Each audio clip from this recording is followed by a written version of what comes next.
I'm Holly, 32 years old. 6 weeks ago, I woke up from a 9-hour spinal surgery, and the first thing I saw was 73 missed calls. My vision was still blurry from anesthesia when I played my father's voicemail. His voice was calm, almost cheerful. "We sold your condo to pay for your sister's wedding. You were unconscious, so we signed for you. $425,000. Gone." My sister's wedding was in 3 weeks. I could barely walk. My legs felt like they belonged to someone else. But lying in that recovery room, staring at the ceiling, I made one phone call. What happened at that wedding? No one could have expected it. Before I tell you everything, if this story grabs you, take a moment to like and subscribe, but only if you genuinely want to know how this ends. Where are you watching from right now? Drop your location and local time in the comments. Now let me take you back 7 weeks, to the day I got my surgery date. I'm Holly, 32 years old, and 3 weeks ago, at my little sister's wedding, I did something that 200 people will never forget. It started with a 9-hour spine surgery. I woke up to 73 missed calls and a voicemail from my father. They had sold my condo. $425,000. While I was unconscious on the operating table, my parents forged my signature to pay for Megan's extravagant wedding. I could barely walk, but I made one phone call. And what happened next? No one saw coming. Before I continue, if you find this story worth hearing, please take a moment to like and subscribe, but only if you truly want to know what happened. Where are you watching from, and what time is it there? Drop a comment and let me know. Now, let me take you back 6 weeks, to the day I got my surgery date. 7 weeks ago, I sat in my neurologist's office and heard the words I'd been waiting 3 years to hear. "We have a surgery date. Herniated discs, L4 and L5. The pain had been my constant companion since I was 29. Some days I couldn't get out of bed. Other days I forced myself to work through it because bills don't care about your spine. Finally, relief was coming.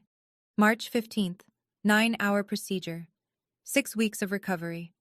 I called my parents that evening. My hands were shaking. Not from fear, but from something I hadn't felt in years. Hope. "Mom, I got the surgery date." "Oh, that's nice, honey." Her voice was distracted. I could hear Megan laughing in the background. "When is it?" "March 15th. I'll need someone to drive me home after." "March? Holly, that's right in the middle of wedding prep. You know Megan's getting married in April." I paused. "I know, but this surgery..." "You'll figure it out, sweetie. You always do." A muffled conversation then. "Megan needs me. We're picking out centerpieces. Talk later?" She hung up before I could respond. I sat there, phone in hand, staring at nothing. I wasn't surprised.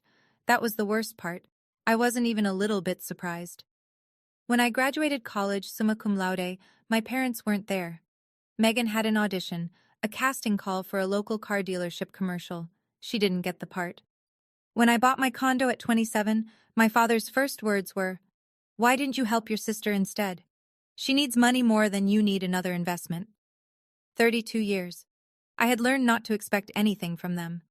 But I hadn't learned to stop hoping. Not completely. That was my mistake. Let me tell you about my sister. Megan is 28. She's been an influencer for 4 years. 12,000 followers, mostly bought. She's never held a job longer than 3 months. When she turned 21, my parents bought her a car. When I turned 21, I was working double shifts at a restaurant to pay my tuition. "Holly can take care of herself," my mother always said. "Megan needs more support." Support. That's what they called it. I called it something else. The week before my surgery, I arranged everything myself. I hired a home care aide for the first 2 weeks of recovery. I meal prepped. I set up a bed in my living room so I wouldn't have to climb stairs. Not once did my parents offer to help, but they called 3 times asking if I could contribute to the wedding fund. "It's going to be beautiful, Holly," my mother gushed during the last call. "The venue alone is $80,000, and Megan found the most gorgeous dress, $22,000, but she deserves it." "That's a lot of money, Mom." "Daniel's family is very wealthy. We can't look poor." Daniel, Megan's fiancé. I'd met him twice.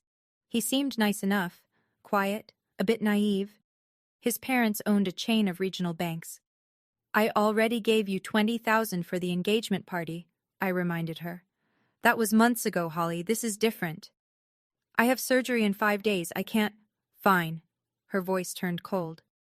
We'll figure it out without you, like always. She hung up. Like always. I stared at my phone, then at the condo around me. 8 years of savings. 8 years of overtime and freelance gigs and skipped vacations. This place was proof that I existed without their permission. I had no idea how much that proof was about to cost me. People ask me why I cared so much about that condo. $425,000. In San Diego, that barely gets you 800 square feet. A small kitchen, 1 bedroom, a balcony the size of a yoga mat. But that condo was never about square footage. When I was 12, my father told me I wasn't the pretty one in the family. That's okay, he said, like he was being kind. You're the smart one. You'll have to work harder, but you'll be fine. Work harder. That became my religion. I worked harder in school. Scholarships covered most of college. What they didn't cover, I paid myself. I worked harder at my job, climbing from junior developer to senior engineer in 6 years. I worked harder than anyone I knew. And when I was 27, I walked into a bank and signed papers that made me a homeowner. No one helped me. No one co-signed. No one handed me a check. For the first time in my life, I had something that was entirely mine. That condo was 8 years of my life, compressed into walls and windows and a tiny balcony where I drank coffee every morning. It wasn't just an investment. It was evidence. Evidence that I had value, even if my family refused to see it. And there was something else they didn't know. 5 years ago, my parents almost lost their house. $180,000 in debt, foreclosure notices, desperate phone calls at midnight. I gave them $30,000. Every penny I had saved for a down payment on a bigger place. We'll pay you back, my father promised. They never did. They never even mentioned it again. So when I went into that surgery, I had no idea my parents had finally found a way to take what little I had left. March 15th, surgery day. I remember the fluorescent lights of the pre-op room, the nurse checking my IV, the anesthesiologist explaining what would happen. Count backward from 10, she said. I got to 7. 9 hours later, I opened my eyes in the recovery room. Everything hurt, my back, my throat from the intubation tube. Even my eyelids felt heavy. A nurse smiled at me. Surgery went well. How do you feel? Like I got hit by a truck, I whispered. She laughed softly and handed me my phone. Your family's been calling, a lot. I squinted at the screen.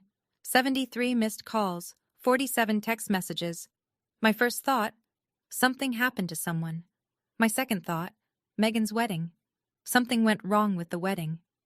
I opened the voicemail from my father, sent 4 hours into my surgery. His voice was casual, almost cheerful. I would later learn they had planned this for weeks, finding a cash buyer, preparing the documents, timing everything to coincide with my surgery. Holly, honey, it's Dad. So we had a family discussion and, well, we've been working on something. We sold your condo, found a cash buyer a few weeks ago, very motivated, willing to close fast. We signed the final papers on your behalf today since you were unavailable. The money's going toward Megan's wedding. She deserves a beautiful day, and you weren't using that place much anyway, being single and all. You'll understand. Call us when you wake up. Love you. I played it again and again. $425,000. Gone. The nurse noticed my face. Ma'am, are you okay? Do you need pain medication? I didn't cry. I didn't scream. I just stared at the ceiling and breathed. In, out, in, out. Something crystallized inside me. Something cold and clear. I knew exactly what I needed to do. And it started with one phone call, but not to my parents. 2 hours after waking up, I called my father. My hands weren't shaking. My voice was steady. The morphine helped, but mostly it was something else. A clarity that comes when you finally see people for exactly who they are. He picked up on the second ring. Holly, you're awake. How was the surgery? You sold my condo. A pause. Ah, you got my message. While I was unconscious. Well, yes, we needed to move quickly. The buyer? You forged my signature. Another pause. Longer this time. Forged is a strong word, sweetheart. We just facilitated the transaction. You would have agreed anyway. Would I? Of course. Family helps family. What Megan needed, I said slowly, was $425,000 that didn't belong to her. It's not like that. His voice shifted, defensive, familiar. You have a good job. You'll make it back. Megan and Daniel are starting a life together. This wedding will set them up socially. It's an investment in the family. Dad, what you did is a felony. Silence. Forgery. Fraud. Theft. I let each word land. Those are crimes. You're talking to your father like I'm a criminal? His voice rose. After everything we've done for you? All those years of feeding you, housing you? You stopped housing me when I was 18. I've paid my own way since then. This is how you repay us? Repay you for what? For selling my home while I was on an operating table? He sputtered. I heard my mother's voice in the background, sharp and panicked. Holly, you're upset. We'll talk when you're calmer. He started to hang up. Dad, I said quietly, you're going to regret this. The line went dead. He had no idea how right I was. 20 minutes later, my mother called. Holly Marie Sullivan. Her voice was ice. What did you say to your father? The truth. The truth? She laughed, a sharp, bitter sound. The truth is that we sacrificed everything for this family. And you're lying in a hospital bed threatening us? Mom, you stole my home. We borrowed it. There's a difference. You forged my signature. You sold my property. There's no borrowing involved. Stop being dramatic. Her tone shifted to wounded, the familiar pivot. Do you have any idea how stressed I've been? Planning this wedding for months. Your father's blood pressure is through the roof, and now you're making everything worse. I closed my eyes. This playbook was worn thin. Mom, I just had major spinal surgery. I can barely feel my legs. And you're telling me I'm making things worse? Megan is getting married, Holly. This is the most important day of her life. Why can't you just be happy for her? I was happy for her before she took $400,000 from me. She didn't take anything. We made a family decision. Without me. You were unavailable. I was unconscious, she huffed. Same thing. You would have said no anyway. You've always been selfish. I let that word hang in the air. Selfish. 32 years of working, saving, asking for nothing, and I was the selfish one. Mom, I said softly, do you know who owns the house you're standing in right now? She paused. What? The house, where you and Dad live. Do you know who owns it? A confused laugh. We do, obviously. Are you sure? Holly, what are you talking about? You're on drugs. You're not making sense. I'll see you at the wedding, Mom. I hung up. 3 weeks. That's all I needed. The third call I made was to the only family member I trusted. Aunt Patricia picked up on the first ring. Holly, sweetheart, I heard what happened. Her voice was warm, but underneath it I heard something else. Anger. I'm so sorry. Richard called me an hour ago trying to spin some story about a family investment. I told him he was out of his mind. So you know. I know my brother is a fool, she sighed heavily. I warned him, Holly, years ago. I told him the way he treated you would come back to bite him. He didn't listen. Patricia was my father's older sister, 65, retired accountant, and the only person in my family who had ever looked at me and seen someone worth respecting. Aunt Patricia, I need your help. Anything. Can you keep a secret for 3 weeks? A pause, then. What are you planning? I told her. Not everything, just enough. The surgery recovery, the wedding timeline, the phone call I was about to make to my lawyer. When I finished, the line was quiet. Holly, her voice was careful. Are you sure? Once you do this, there's no going back. I know. They'll never forgive you. I almost laughed. Aunt Patricia, they sold my home while I was fighting for my life on an operating table. Forgiveness stopped being on the table the moment that happened. She was silent for a long moment. Then, what do you need from me? I'm going to give you an envelope. Keep it safe. If anything happens to me, if they try anything else, Bring it to the wedding. The wedding? I'll be there, but I want backup. She let out a breath. You've always been the strongest one in this family, Holly. Don't let them break you. I won't, I promised. I meant it. Now I need to tell you something I've never told anyone. In 2021, I got a phone call from an old college friend who worked at a bank. Not just any bank, the one that held my parents' mortgage. Holly, I probably shouldn't be telling you this. Her voice was low, conspiratorial. But your parents are about to lose their house. They're $180,000 in debt, foreclosure in 60 days. $180,000. Even after the $30,000 I'd given them a year earlier, money they'd sworn was just to get back on their feet, they'd managed to dig themselves deeper. I remember sitting in my condo, staring at the wall. The same parents who never came to my graduation, who never acknowledged my achievements, who treated me like an afterthought my entire life. They were about to be homeless. I had a choice. Let them fall. Let them finally face the consequences of 30 years of financial recklessness. Let them see what life looked like without a safety net. Or I called a lawyer, a real estate attorney named Marcus Smith. I told him what I wanted to do. You want to buy your parents' debt, he said slowly, and then purchase the house, without them knowing it's you. Yes, that's unconventional. Can it be done? It could, through an LLC, anonymous ownership, legal, clean, invisible. 3 weeks later, I owned my parents' house. They thought some faceless investment company had saved them. They signed a lease to rent the home they'd lived in for 20 years, never knowing their eldest daughter was their landlord. Every month, their rent check went into my account. They had no idea. I didn't do it for revenge. Not then. I did it because, despite everything, I still loved them. I wanted them to have a home, even if they'd never given me one. But now, 4 years later, lying in a hospital bed, knowing what they'd done, that love had finally found its limit. 3 days after surgery, Marcus Smith came to my hospital room.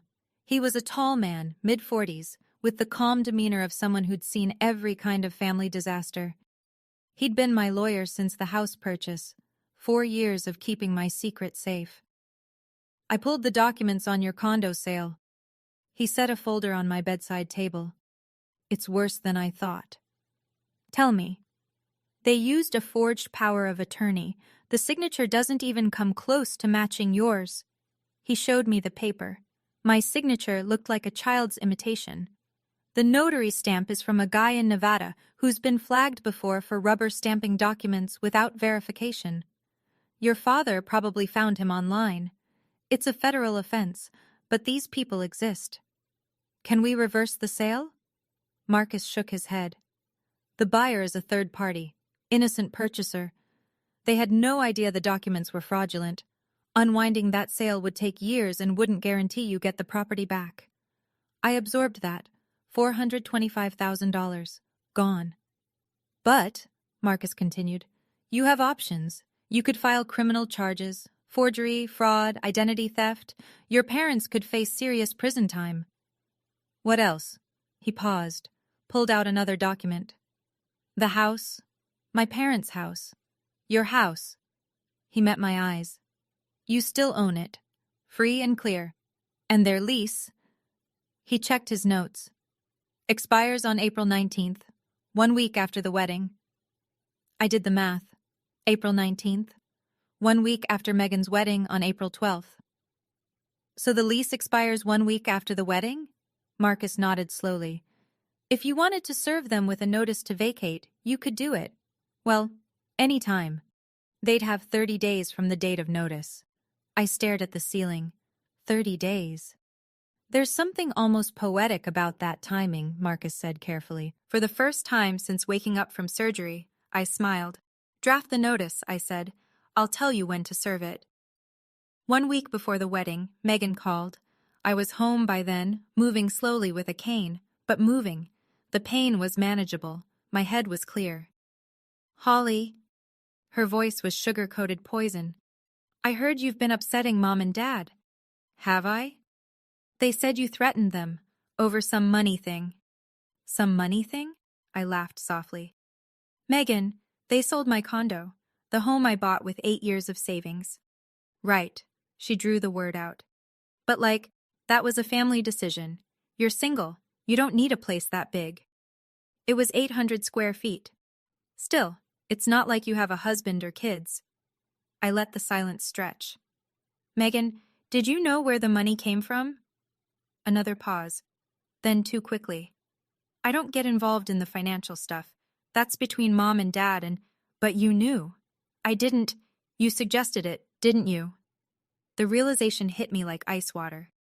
You told them I had the condo. You told them I was going into surgery. You knew I'd be unconscious. That's not... I just mentioned... She was stumbling now. I just said you had assets and weren't using them. It was just a suggestion. They made the decision. You pointed them at me like a weapon. You're being dramatic. Her voice hardened. You've always been jealous of me, Holly. You're 32 and alone. No one wants you. And now you're trying to ruin my wedding because you can't stand seeing me happy. I closed my eyes, breathed. I'll see you at the wedding, Megan. You better not cause a scene. I wouldn't dream of it. I hung up.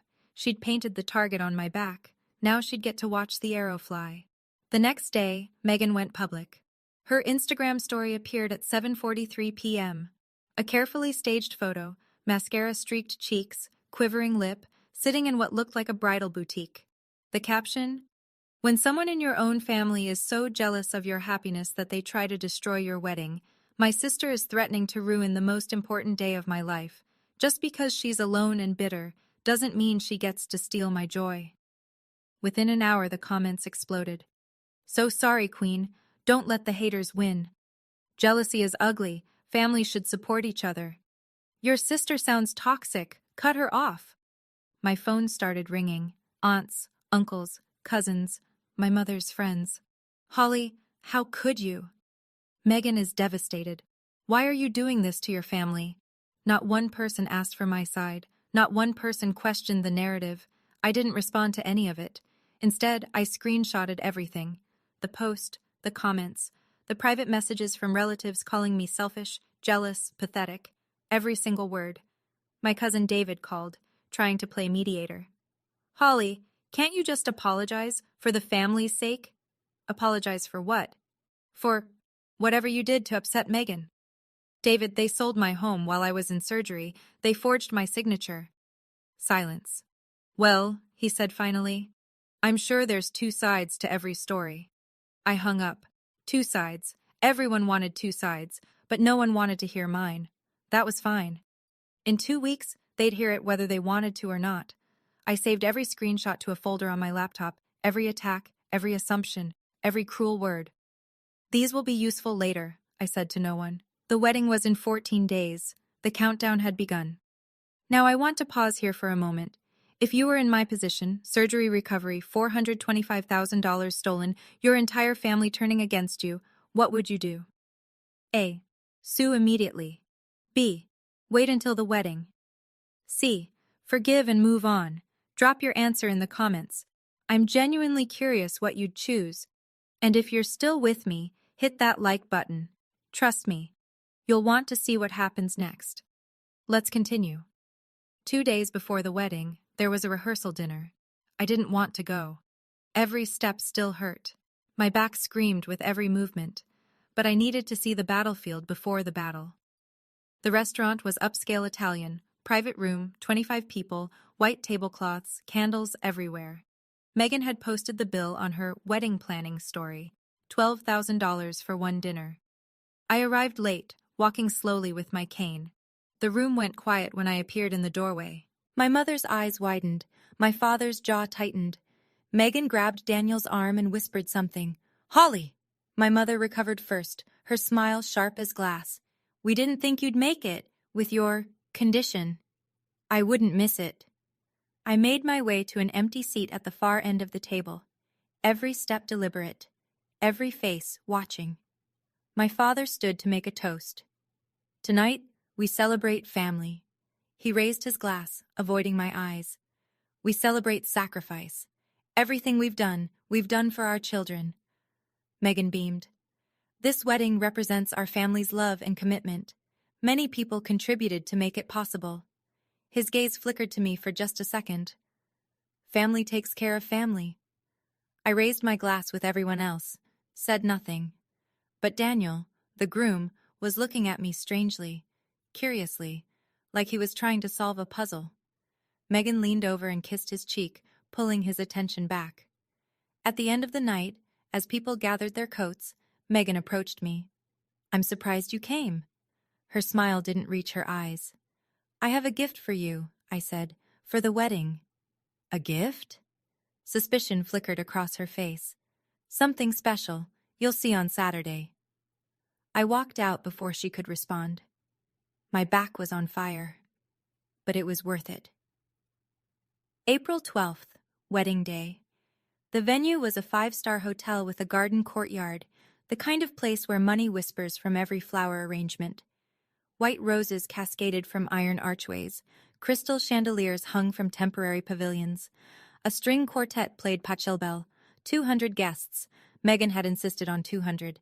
"Anything less looks cheap," she'd told our mother. 200 people to witness the perfect wedding paid for with stolen money.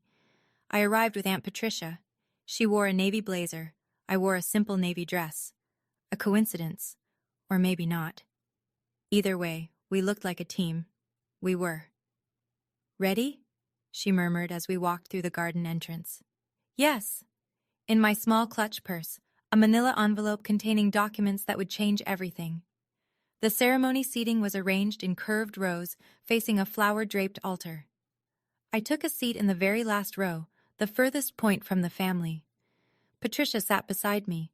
I saw my parents in the front row, my mother in champagne silk, dabbing at her eyes already, my father in a tuxedo that probably cost more than my first car, and Megan, walking down the aisle in $22,000 of white lace, a veil trailing behind her like a cloud. She looked beautiful. She looked triumphant. As she passed my row, her eyes found mine. A small, satisfied smile crossed her lips. I smiled back. Daniel waited at the altar, nervous and hopeful. He had no idea what his bride really was, what his new family had done. The officiant began the ceremony. When he reached the part about objections, "Speak now or forever hold your peace," several heads turned toward me. I didn't move. Megan's smile grew wider. "Not yet," I thought. "Not here. Your moment will come at the reception. In front of everyone. Where it belongs." The ceremony was beautiful. I'll give them that. Vows were exchanged. Rings were placed. Daniel kissed his bride while 200 people applauded. My mother wept. My father beamed, the picture of proud parents. I watched from the back row, my face neutral, my heart steady. Patricia squeezed my hand once. After the ceremony, guests migrated to the reception tent, a massive white structure with chandeliers, round tables draped in ivory, a dance floor that could hold 50 people. The head table was elevated on a small platform, bride and groom in the center, parents flanking them, a throne for the royal family. I found my seat, table 14, near the kitchen entrance, the table for relatives no one wanted to talk to, my companions, a great-uncle with hearing aids, a second cousin who was clearly drunk already, and Aunt Patricia, who had requested to sit with me. "They put you in Siberia," Patricia muttered. I expected nothing less. Dinner was served, filet mignon and lobster tail, $300 bottles of wine, a wedding cake that looked like an architectural monument. Megan laughed at the head table, her hand constantly touching Daniel's arm, claiming him, displaying him. My father tapped his glass. The room quieted. "Before we get to the toasts," he announced, "I want to say a few words about this incredible day." Here we go, I thought. This wedding represents everything our family believes in. Sacrifice, unity, love. He paused, his chest puffing out. "Many people made this possible. Our wonderful daughter Megan, our new son Daniel and his generous family, and..." His eyes swept the room, landing on me briefly. "Everyone who contributed to making this day special." Contributed? He actually said contributed. Patricia's hand found mine under the table. Not yet. Almost. My father continued his speech, his voice swelling with self-congratulation. Raising two daughters has been the greatest privilege of my life. Megan, he turned to her, eyes glistening. You have always been the light of this family. Your kindness, your grace, your beauty, inside and out. Megan dabbed at her eyes with a monogrammed napkin. And Holly, he paused. The room seemed to hold its breath. Holly is also here today, and we're grateful for her contributions. A few awkward chuckles. In fact, he raised his glass. I think Holly should say a few words. Come up here, sweetheart. Give your sister a toast. The room turned to look at me. I saw my mother's face, frozen smile, warning in her eyes. Don't make a scene. I saw Megan's face, triumph masking fear. She thought she'd won. I saw 200 faces waiting, expecting either awkward acceptance or dramatic refusal. I reached for my cane. Slowly, carefully, I stood. The walk to the front of the room took forever. Each step deliberate, each face watching. My cane tapped against the polished floor, a metronome counting down to detonation. I climbed the 2 steps to the platform. My father handed me the microphone, his smile tight. Don't be long, he whispered. I turned to face the crowd. 200 people. Crystal chandeliers, flower arrangements worth more than most people's monthly rent, and a microphone in my hand. I looked at Megan. She was gripping Daniel's hand so hard her knuckles were white. Thank you, Dad, I said into the microphone. You're right. I have contributed to this wedding. Quite a lot, actually. The room was silent. Let me tell you exactly how much. 6 weeks ago, I began, my voice steady. I had major spinal surgery, 9 hours on the operating table. A few sympathetic murmurs from the crowd. While I was unconscious, while doctors were literally cutting into my spine, my parents made a decision. They sold my condo. The murmuring stopped. $425,000. My home. 8 years of savings. They forged my signature on a power of attorney and sold it without my knowledge or consent. My father stepped forward. Holly, this isn't... Don't! I didn't raise my voice, but he stopped. You had your speech. This is mine. I pulled the envelope from my purse. I have the documents, the forged signature that doesn't match mine, the fraudulent power of attorney, all of it. Gasps rippled through the crowd. Guests looked at each other, confused, horrified. But that's not why I'm here. I met Megan's eyes. I'm not here to ruin your wedding. I'm here to give you a gift. I pulled out a second document.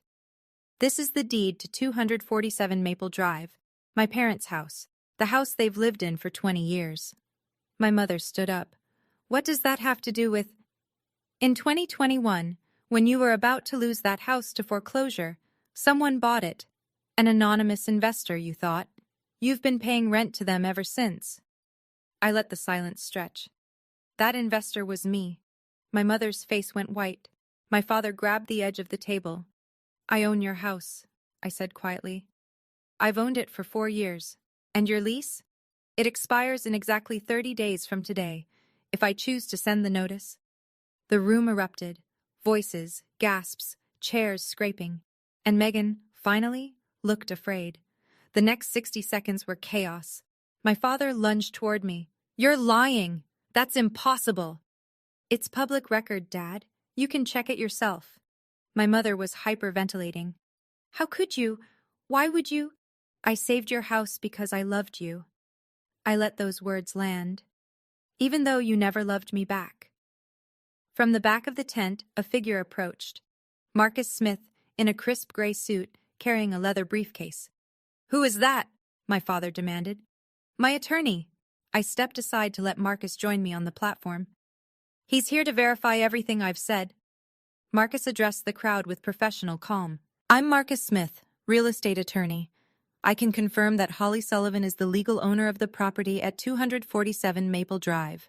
I can also confirm that the power of attorney used to sell her condominium was fraudulent. My client has grounds for criminal prosecution. The room was dead silent. Then Daniel stood up. Wait. His voice was shaking. The money for this wedding. The $300,000 your parents contributed. He looked at my mother. That was from Holly's condo? My mother couldn't meet his eyes. You paid for our wedding with stolen money? Daniel's voice rose. You told me it was savings, a family trust. Megan grabbed his arm. Daniel, baby, it's complicated. Complicated? He pulled away from her. Did you know? She opened her mouth, closed it. Her silence was answer enough. Daniel's parents rose from their seats. His mother's face was stone. We need to speak with you, she said to Megan. Right now. The string quartet had stopped playing. Servers stood frozen with champagne bottles. 200 guests watched the most expensive wedding they'd ever attended collapse in real time. And I hadn't raised my voice once. Daniel walked off the platform. Megan stumbled after him in her $22,000 dress, nearly tripping on the hem. Daniel, please, let me explain. He spun around. Explain what? That your family stole from your own sister to pay for this? He gestured at the tent, the flowers, the champagne towers. That you knew and said nothing? I didn't. I thought... You thought what? That it was fine because Holly was unconscious? Megan started to cry. Real tears this time, mascara streaking down her cheeks. I watched from the platform. I didn't feel triumph. I didn't feel satisfaction. I just felt tired. Daniel's mother approached Megan with the careful precision of a surgeon. We need to discuss some things, dear, privately. Mrs. Whitmore, please. Now. They disappeared into a side room. Daniel followed. The door closed with a decisive click. At my feet, my mother was still sitting at the head table, staring at nothing. My father paced like a caged animal, muttering about lawyers and betrayal. Aunt Patricia appeared at my side. It's done, she said quietly. Not quite. I looked at the crowd, the shocked faces, the whispered conversations, the phones recording everything. But close. I picked up the microphone one last time. I want to be clear about something. I didn't do this for revenge. I did it because the truth deserves to be told. And because... My voice caught, just for a moment. Because I deserve to be treated like a human being. I set down the microphone and walked off the platform. The crowd parted for me like water. No one tried to stop me. No one said a word. Outside, the spring air was cool and clean. It was over. Almost. Now, if you thought that was the end, you'd be wrong. What happened after the wedding, what Daniel discovered about Megan, changed everything. Before I tell you the rest, if you haven't subscribed yet, this is your moment. Hit that button. I promise you, the next part will shock you even more than what you've already heard. Drop a comment. What do you think Daniel did next? Now, let me finish this story. I didn't leave the venue right away. I sat on a bench in the hotel garden, watching the sunset paint the sky orange and pink. People drifted out of the reception tent in small groups. Some left immediately. Others lingered, gossiping in hushed tones. Several relatives approached me. Cousin David, who'd told me there were two sides to the story, couldn't meet my eyes. Holly, I didn't know. I'm sorry. I just nodded. Great-Aunt Margaret, my father's aunt, gripped my hand with surprising strength. I always said Richard didn't deserve you. Your grandmother would be proud. That one made me tear up. But the visitor who surprised me most was Daniel's mother, Sandra Whitmore. She sat down beside me, her Chanel suit somehow still immaculate despite the chaos. Holly. Her voice was cool but not unkind. I want you to know, we had no idea about any of this. I know. Daniel is devastated. She paused. He's questioning everything right now. I'm sorry, that wasn't my intention. Wasn't it? She studied me. No, I don't think it was. You just wanted the truth out. She stood, brushing off her skirt. For what it's worth, I think you did the right thing. A marriage built on lies was never going to last. She walked away before I could respond. Inside the tent, I could hear raised voices. My father shouting at someone. My mother crying. Megan emerged from the side room alone. Daniel wasn't with her. She saw me on the bench, and her face contorted with rage. She started toward me, then stopped, turned around, walked back inside. Smart choice. The string quartet started playing again, some ironic attempt at normalcy. But nothing about this day was normal anymore. An hour later, when most guests had left, Daniel found me. He was still in his tuxedo, but the bow tie hung loose around his neck. His eyes were red. Holly. He sat down heavily on the bench. I need to tell you something. You don't owe me anything, Daniel. No, I do. He ran a hand through his hair. I've been such an idiot. I waited. 3 months ago, when Megan and I first got engaged, my laptop went missing. I'd left it at her apartment overnight. He laughed bitterly. She said it must have been stolen. Break-in, she claimed. Nothing else was taken but my laptop. Gone. What was on it? Financial records, my family's holdings, trust fund details. He met my eyes. At the time, I thought it was just bad luck. Now, the pieces clicked into place. She was researching your family before you even proposed. I think she targeted me. His voice cracked. I think she found out about my family's money and engineered the whole relationship. The chance meeting at that charity event. The way she knew exactly what to say, what I liked, what I wanted to hear. I didn't know what to say. What do you say to someone whose entire relationship just revealed itself as a con? I'm sorry, I finally managed. Don't be. You saved me. He stood up. I've already talked to my parents' lawyer. We're filing for annulment on grounds of fraud. The marriage isn't even 12 hours old. And Megan? My family is demanding she return what they contributed to the wedding, $150,000. He paused. I don't think she has it. He walked away into the darkness. Megan had finally met a Mark who could fight back. The fallout was swift. By Monday, the story had spread through our extended family like wildfire. A guest had recorded my speech on their phone and shared it in a family group chat. From there, someone leaked it publicly. I never found out who. Within days, it had thousands of views, forwarded and re-forwarded with shocked emojis. My father's boss called him in for a meeting. Richard Sullivan was a middle manager at an insurance company. Respectable, boring, forgettable. Except now he was the man who'd committed fraud against his own daughter. We're placing you on administrative leave pending an ethics review, they told him. His 32 years at the company didn't matter. Reputation did. My mother lost her book club, the tennis group, the charity committee she'd chaired for 15 years. The phone calls stopped. The invitations dried up. And Megan? Her real Instagram followers, the few thousand actual humans among her 12,000, started disappearing. The bots she'd bought stayed, of course. They don't have consciences. Someone had found the wedding video and posted it publicly. Comments poured in. Imagine stealing from your own sister during her surgery. This is the most disgusting thing I've ever seen. Girl got exactly what she deserved. The annulment went through in record time. Daniel's family had excellent lawyers. Megan was left with nothing. No husband, no money, no reputation. 1 week after the wedding, she got her first job in 6 years. Retail associate at a department store. Minimum wage, commission-based. I heard she cried when she told our mother. As for me, I felt nothing. No satisfaction, no vindication. Just emptiness. I didn't want this. I never wanted any of this. All I'd ever wanted was to be seen, to be valued, to be treated like I mattered. But some families are incapable of that. Some families only understand power. And now, finally, they understood who had it. 30 days after the wedding, my phone rang. My father's name on the screen. I almost didn't answer. Holly. His voice was different, older, smaller. We need to talk about the house. What about it? The notice says we have to leave. A long pause. We don't have anywhere to go. I'd sent the eviction notice the day after the wedding. Legal, proper. A 30-day window, just as Marcus had advised. That's not my problem, Dad. It is your problem. A flash of the old anger.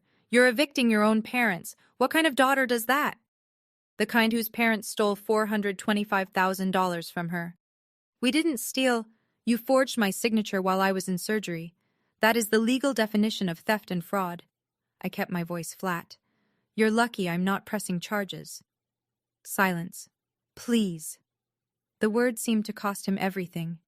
Just give us more time. A few more months. No. Holly, you had 4 years.